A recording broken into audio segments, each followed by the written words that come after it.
I think that this was the perfect time for him because he's exhausted all the options. It's after the draft. I'm sure there was a lot of back channel conversations between the Patriots and Cam Newton to make sure that everybody was on the same page as they embark in this deal. But I think this was something that's been brewing for a while.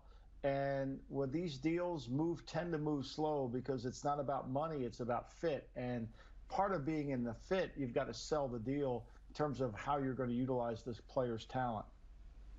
Well, Michael, Richard Sherman was critical of Cam's contract on social media, calling it disgusting and highlighting that there are way less talented quarterbacks making a lot more money. What's your take on that? Oh, I mean, I don't disagree with it, but the market is always determines it. I mean, look, let's face it. Would I rather have Cam Newton at the minimum or Jared Goff at 35 million? Well, that's pretty easy for me to answer.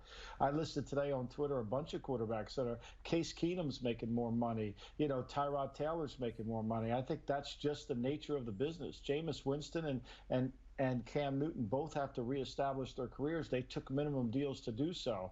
They probably could have taken a different deal, but they took this deal because they know it's going to be the best deal for their future. I don't think Cam Newton's going to be making the minimum for much longer after this season.